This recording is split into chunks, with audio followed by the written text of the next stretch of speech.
Hello everybody, and welcome back to Space Engine. Wow, that really messed me up, because I looked down at my phone to turn my timer on, and I looked up, and the screen was moving, because I'm on spaceship mode, and that really messed up my vision.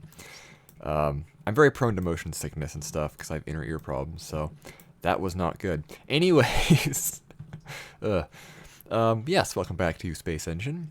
This is essentially just a talk show at this point, because I don't actually talk about Space Engine. I could talk about Space Engine, but no one ever tells me to go places anymore. At least, I don't think so. No, that's right, yeah, I checked. Nobody told me this in the last episode. So we're just gonna wing it. And if somebody did tell me, I will go back and check, because there's a possibility I missed it. But either way, yes, we have no topic, and we have no destination. So I'm gonna talk about, I guess, whatever comes to mind. I may have a bit of a cough. That is because I am recovering still from being sick. And like this has been going on for weeks. I think it might be RSV actually, like that respiratory virus, because my nephew he picked up something at the daycare. It's not COVID. We were tested. Anyways, he caught something. Didn't really affect him because being a toddler, it's like whatever. He's always stuffy, or he always has like runny nose and general gross kid stuff. So it didn't phase him in the slightest. But my brother got it because, well, he's his dad and he lives with them, so of course. And then my other brother got it when he came over and visited. And then my mother got it, and I got it. So just pretty much everybody in my immediate family has whatever this is. And it's been it's just lingering. I feel fine, just a bit of a cough, but I'm fine. But it's like, man, I don't want kids. And it's like, this is one of the reasons, because like, I saw somebody once describe daycare as a place where you pay to bring disease into your house. Like, I'm not saying daycare is bad. No, daycare is actually very good. It's very important. It's useful for parents. It's very important, and it's also like it is good for kids to be exposed to things, especially in their formative years. So, daycare is actually a really good thing. But if you have kids, you are going to be sick for like 10 years because they just keep like, as long as they're in school, they're gonna be bringing stuff. Oh, here we go, life home to you. So, anyways, if I cough, that's what's going on. But beyond that, no, I'm doing good. I have been very busy the last, like 3 weeks or so. I got a new printer. It's a large Elegoo Neptune 3 Max. It's huge, and I've been using it for a lot of just like industrial printing stuff. Mostly turbines. I've been printing off a lot of turbines. Wait. Oh, it's one of the moons has life. What is this? It's a frigid aquaria. Okay. What are they talking about? The disease. A printer, right. Yeah, I've been printing off a lot of turbines and stuff. So I've been doing that a lot. It's a lot of fun. I just need to work on some stuff. I want to make a big model kit, which is like a big, like 4 foot tall N1 Soviet moon rocket. Because you can get big Saturn V rocket model kits, but it's like I want a big N1 model kit because I think it would be cool. Very few people would buy it, but those who do buy it would probably appreciate it. Space nerds are nerds, after all. Wait, actually, wait. What kind of life are we looking at here? I forgot to check. Where is it? Organic. All right, so it's carbon-based. Actually, speaking of that, they recently found, using the James Webb Space Telescope, carbon dioxide leaking out of Europa, which is pretty cool. Now, CO2 is very common in the universe. Mars' atmosphere is mostly CO2. Venus' atmosphere is mostly CO2. We find it everywhere. Volcanoes produce it. So the fact that there's CO2 under Europa's ice doesn't mean, oh, there's life there. It just means that there's more ingredients for life there. Because, like, where's the CO2 coming from? Is it dissolved in the ocean? Why is it dissolved in the ocean? Is it coming from the seafloor? Is it coming from vents? Like, that kind of stuff. Because especially with, like an ice moon, you want to have a interface between water and rock. Like, if you had an ice moon, kind of like, I think Callisto, that might have multiple layers where you could have ice, water, ice, that's not terribly great, because if there's water sandwiched between 2 layers of ice, there isn't any, or say very little chemical interface, like interaction, and you're not going to get much energy or potentials for life there. But if you have rock, water, ice, then you have an interface with like minerals and geology, and you have a much better chance of chemistry mixing with that water and energy, so it's good. Sorry, I had to mute my mic there for a second. Something's just just my nose and everything. My goodness. Anyways, where was I going? I'm just bumbling around, I suppose. I was thinking of doing a video about space lasers, because there's conspiracies about space lasers, and I like to talk about space lasers. But it's like, no one's gonna watch it. I might still do it, but the basic premise is like, especially like the fires in Hawaii, like in Maui, there's a bunch of conspiracy theorists who are like, oh yeah, it was created by lasers, and they don't burn anything with blue on it, and that's why, you have houses that were painted blue, and they weren't burned, and everything else was. And it's like, that doesn't make any sense, because lasers will still burn blue objects. Like, it's not how lasers work, my guy. It's really, really dumb, but what's even worse about it is it's one of those conspiracies where it falls apart very, very quickly when you ask questions. The biggest one is, where is it? Like, it's going to be very easy to find this laser. Where is it? And they'll say either it was on a stealth plane, or it was in a space satellite, or offshore on a ship. And it's like, alright, all three of those options, incredibly easy to find. Where is it? And it's like, oh, but you can't see stealth planes. It's like, a stealth plane is still very easily seen visibly. A stealth plane just means it has a low radar cross-section. A B-2 Spirit bomber could fly over your house at like 3,000 feet, and you would very clearly see it. Well, I mean, 3,000 is pretty low. 30,000 feet, you would still very clearly see it. Like, a stealth bomber is not invisible to the naked eye. It is not optically invisible. It's radar invisible. Or not even that, it just has a low cross-section. Point is, you cannot put a big old laser on a stealth plane and people not see it. It doesn't work that way. And it's like, well, what if it's on a ship out to shore? Yeah, big old ships do not move very fast. You're going to see it. And it has to have line of sight because Earth is curved, so you're going to see it. Oh, what about a space laser? If the laser was in space, it would be the single brightest object in both visible and infrared light orbiting Earth outside of the moon. Like, because I did some calculations for this potential video, and it's like, a laser from space able to cause fires on the ground would have to be within, like, the multi-gigawatt range. We're talking, like, 5-10 gigawatts. That's a lot of energy. Like, if it was, like, on the ground, you could probably get, you can get away with kilowatts. Even a milliwatt, like a 5 milliwatt laser pointer can light a fire at close range. But, like, from space, it would have to go through 100 kilometers, actually more than that probably, but like 100 kilometers of atmosphere plus however much space, so like 400 kilometers in distance. And so it'd have to be strong enough to get through all that and still burn. So, yeah, gigawatts of energy. So if the satellite was solar powered, it would have to have solar arrays bigger than a football field just to power it, like, briefly for, like, little bursts. And you would also have to have capacitors to store the energy.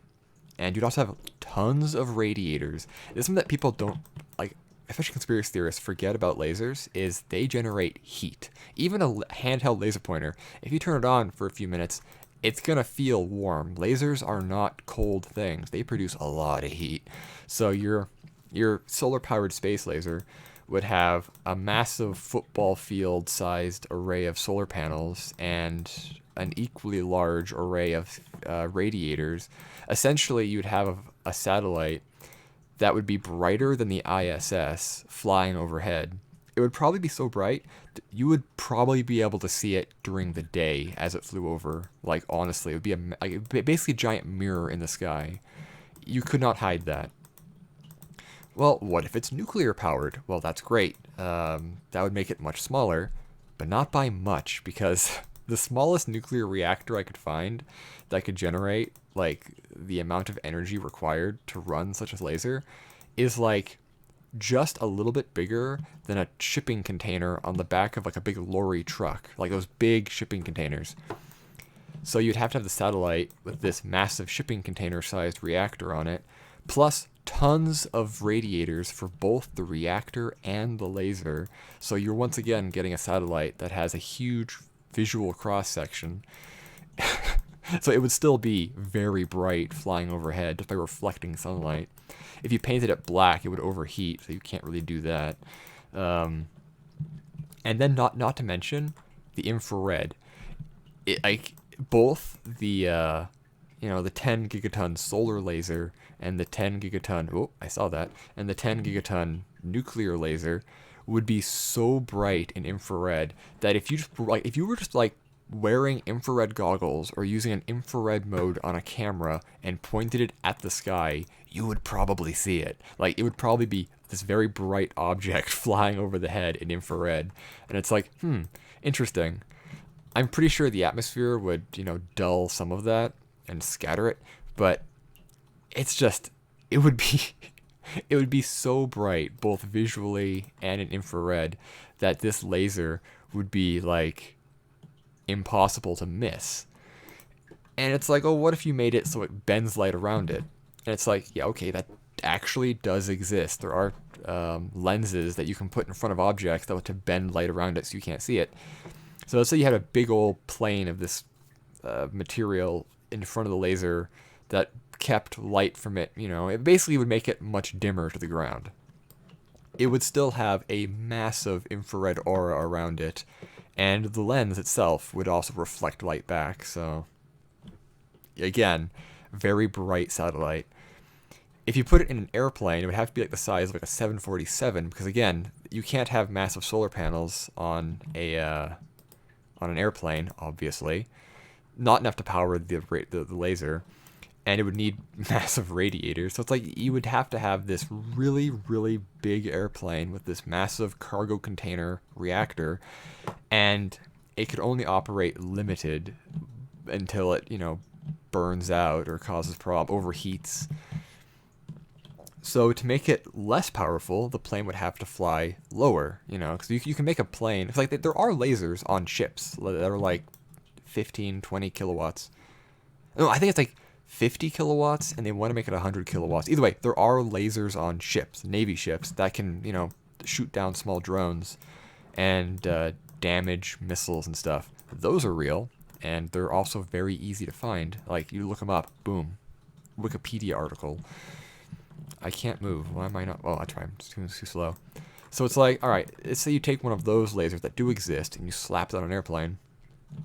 Cool. The airplane would still need a very large power supply and power storage and thermal control, but being a much weaker laser, that's that's much easier to do. So, all right, weaker reactor on an airplane.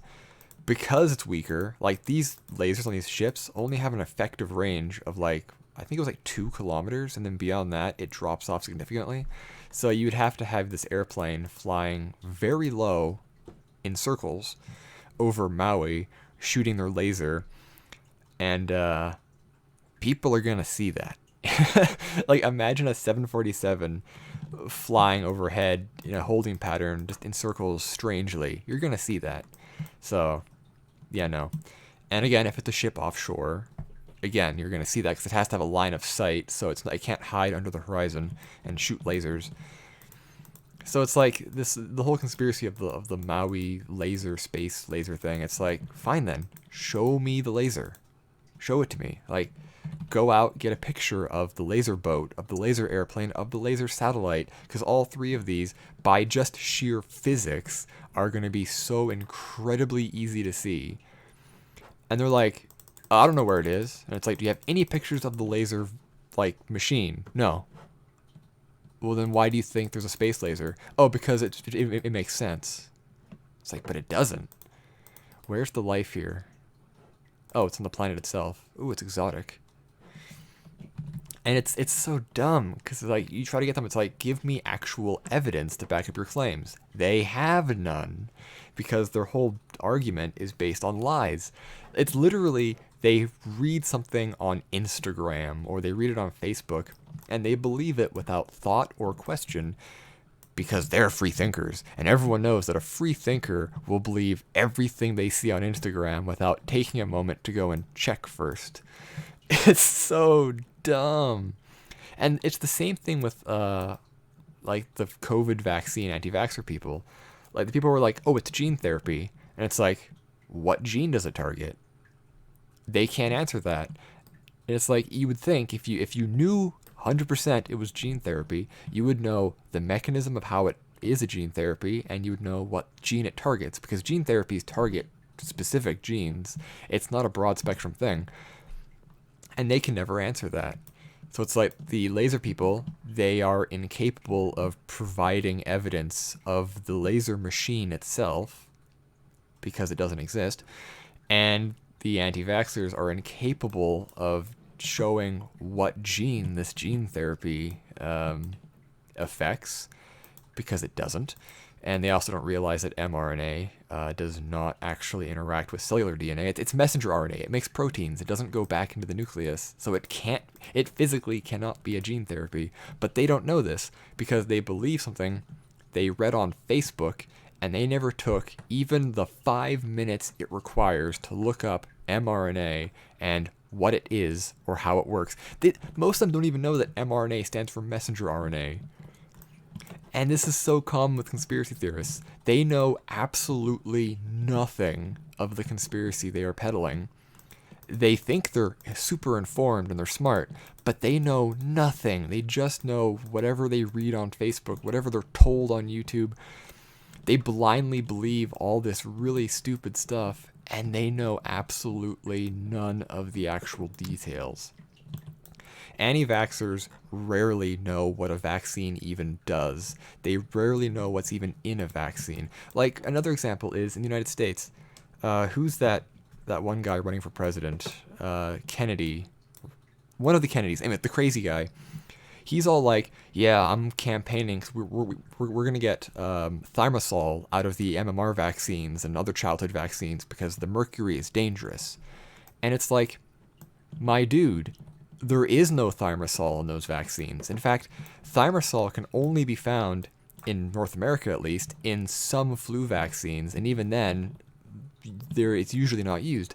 Because, specifically, in the 90s, people were concerned about thimerosal because it is a mercury-based compound, so it was banned from most vaccines, and it was never even in the MMR vaccines. So you have somebody who's this avid anti-vaxxer running for president of the United States, who hasn't even taken the bare minimum effort to look up if thimerosal is even in vaccines nowadays. Because if he were to do that, he'd realize, oh, wait a minute, it isn't used in childhood vaccinations, therefore it can't be blamed for autism. But in his mind, he's like, no, it is in vaccines, and therefore we have to fight against it. And it's like, bruh, like, can you not read? It's so frustrating. Like, I scroll Instagram to post memes or to share memes with friends. It's awful. I hate Instagram.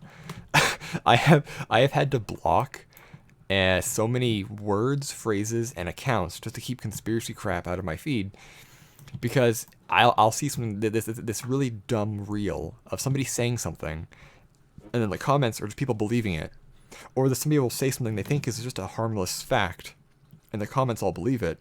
And it's like, did nobody in the comments think, that's interesting, I'm going to pause this reel, open a new tab, check the information to see if it's even true, and come back to it? No, nobody ever does. People will believe what they read or see on an Instagram reel without stopping and thinking, maybe I should look this up, maybe I should fact check. They very rarely ever do that, and it's so disheartening. Because I've seen so many things on Instagram where my first thought is, that's interesting, I want to learn more. So I stop, open up tab, look it up, and I'll either find out it's true and very interesting, or I find out that they were mildly incorrect, or it was a blatant lie. And it's like, sometimes it's very disappointing when I do that, but it's the nature of how it works. So honestly, if you see something, even just an interesting fact, it's like, take a moment, look it up first. Don't just blindly believe what you see on Instagram or Facebook or Twitter. I am not going to call it X. It is Twitter. It's just, it's, it's so annoying. Oh well. So I might make a video on the space laser. I don't know. I kind of just don't want to, because I'm not going to change their mind. You can literally disprove a conspiracy theorist completely, and they'll still believe it because they don't care about the truth. They don't care about reality. They don't care about learning anything new. They just care about their narrative. So it's like there's really no point arguing with them. I guess it's an exercise in patience, if anything else. It's like train yourself to be patient, but don't expect to change their minds. And like flat earthers, they don't exist. I just don't believe they exist anymore. Because like I've spent time pretending to be a flat earther, and I know that so many other flat earthers have eventually come out saying, "Yeah, I'm just pretending because it's funny." And even if they do exist, just saying, "Yeah, no, you guys don't exist," and anything you say is a part of the narrative you're trying to push for the joke, it makes them mad. Because it's like, yeah, no, you guys don't exist. Statistically, I'm more likely to be talking to a troll pretending to believe the earth is flat than an actual flat earther. So when I talk to one, I just think, no, you don't actually believe the earth is flat, and then just walk away. It's like, I don't have to waste my time with them because they don't exist. Anyways, this chair, I need to fix my chair. Anyways, thank you for watching. I'm going to end it off here with this very pretty planet. Its atmosphere is mostly water, with a bit of carbon dioxide, nitrogen, sulfur dioxide, and ammonia. Wow, what an awful atmosphere. How thick is this atmosphere? Temperature 100, my goodness. 1021 degrees Celsius. Gravity, very similar to Earth, actually. What's 31 atmospheres of pressure. Let's go to the surface before I end this video. I'm curious. In this soup of nothing. Oh yeah, I'm also getting a new computer here pretty soon. Like a really beastly good gaming computer. Mostly because I use it for like processing power, because I do a lot of work that requires that. But either way, point is, Space Engine will look great on it. I don't know when I'm getting it, but it should be next month or so. Anyway, so thank you all for watching. I hope you enjoyed. If you have any ideas for places for me to go in this, let me know in the comments below, or topics to talk about. I'll talk about anything within reason. So thank you all for watching. I hope you enjoyed, and space.